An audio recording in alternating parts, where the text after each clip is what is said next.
what do you say we scoot ahead to Group B? Very interested to hear your take on these squads. So in Group B, we have a little bit of a similar setup that we have in Group A, and that is to say there is a fucking flying death machine in this group.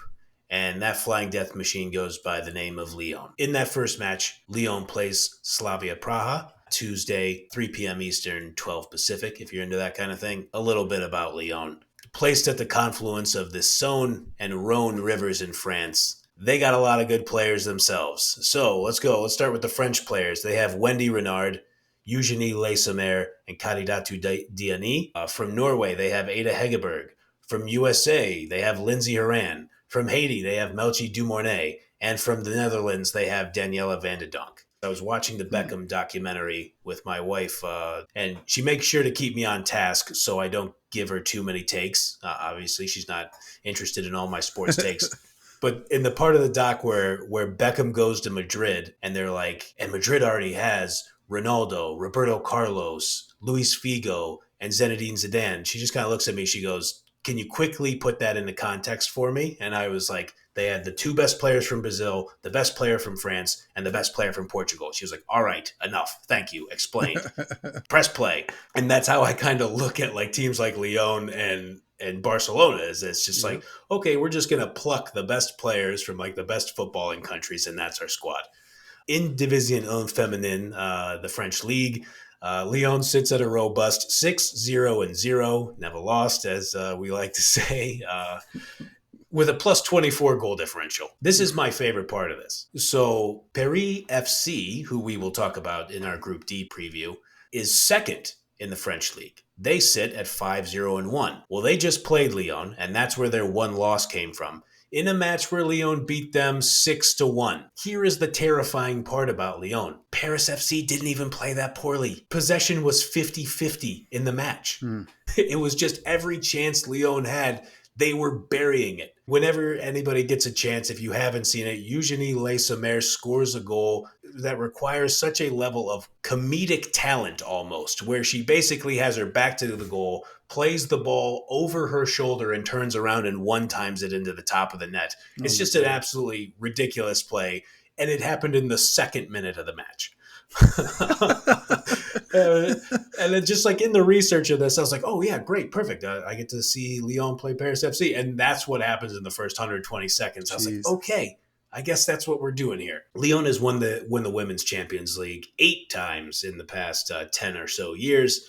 They won the 21-22 Champions League, and they're one of the favorites once again. I won't belabor this. They're really fucking good. The team that they're playing against, Slavia Praha, also known as Slavia Prague. To some people, I don't know if that's just the English way, but I think I'm gonna stick with Slavia Praha until announcers tell me otherwise.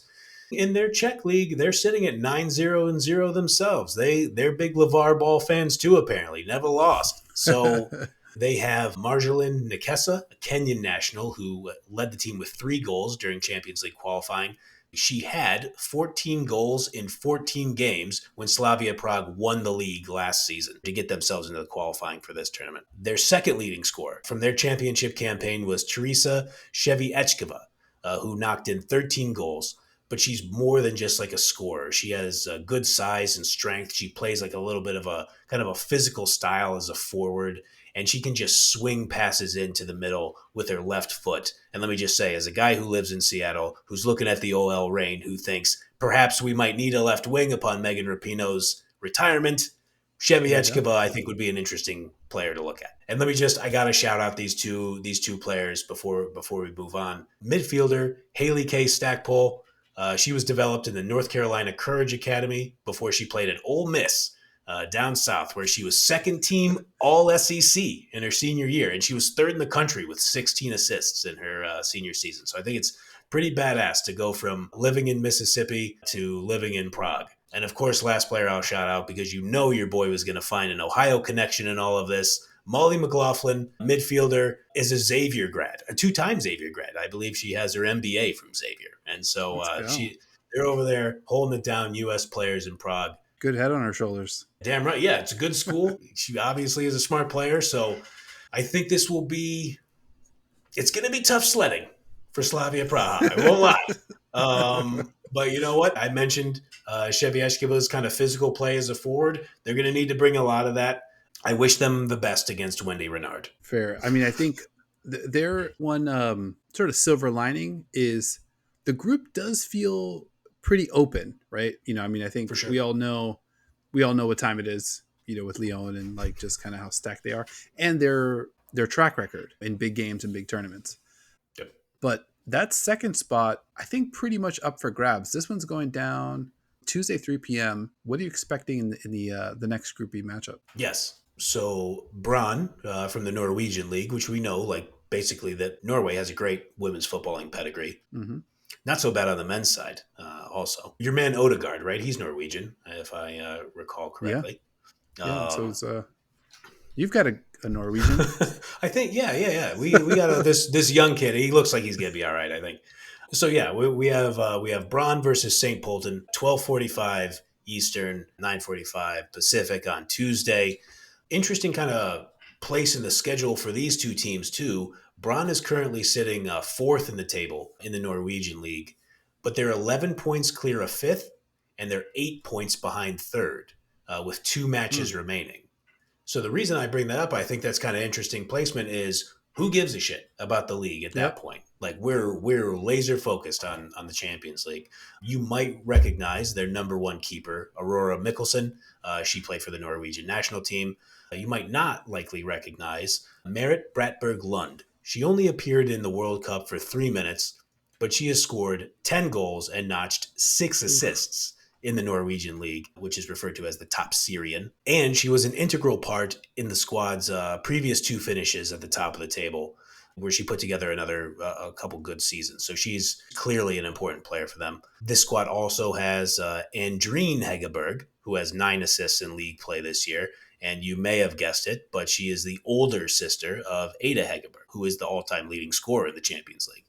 So looking over at St. Pölten, they are the Austrian champs, led by Valentina Madel, who is a native of Austria, and German forward Rita Schumacher. They've both scored 6 goals in the team's campaign this season, and the team is currently, they're more at the beginning of their season in Austria. St. Pölten is sitting at 7-0 with a plus 23 goal differential. So they're out there just wrecking Mm. squads. They had a pretty eventful group stage in last year's Champions League campaign. In the research for this, I was trying to watch as many like last year's games as I could. They lost by a combined 12-2 to Wolfsburg. Ouch. In one of the games that I really enjoyed watching, obviously I have no beef with St. Pölten, but I thought it was an enjoyable game. They blew a 2-0 lead to Roma and ended up losing 4-3. And then in their next match to Roma, they lost 5-0. But then Mm. they also beat previously discussed Slavia Prague 1-0 on a game winner that happened at 90 plus 1, and also that featured a wild high kick from Jasmine Elder, where she like legitimately sweet chin music, Shawn Michaels style, kicked a woman in the skull, and this ends in a shoving match between the sides. It was pretty wild. So eventful group stage last year. They're back in it this year, and I know I say this about these kind of smaller European sides, but the book is out on these kind of Northern European teams where they're going to beat the hell out of you if they feel the need to, and I expect that from these two, and I think you're totally right on second place being up for grabs. So between Slavia Praha, St. Pölten, and Brann, every game between those three teams, they're going to be playing like this is the one we got to get. Yeah, kind of like must-watch TV when those three face off, and then you have Lyon is like you got to see what they do. Of course. It's going to Oh, be yeah. pretty exciting stuff here. All right, man. Champions League preview. I think we did it. That'll do it for this episode. But be sure to follow and subscribe into the channel. We broke down the qualification process. We dove heavy into all four groups, how we got here, what we expect to see in these group stage matches, and hopefully provided a valuable look ahead with regards to what we expect from this year's tournament and this week's games. Big thanks to my co-host, Mr. Grant Engel. We are about to embark on quite the journey, my friend. I know you and I will be locked in, and here's to hoping our audience will be locked in right along there with us every step of the way. Yeah, man, I think we're just in for an absolute banger of a tournament. I'm just excited to watch, and I will see you next week to recap some of these amazing games. Hell yeah. Super glad to be doing this with you. Episode 1 in the books. Appreciate you. Appreciate you, man. Looking forward to the journey. Enjoy the football.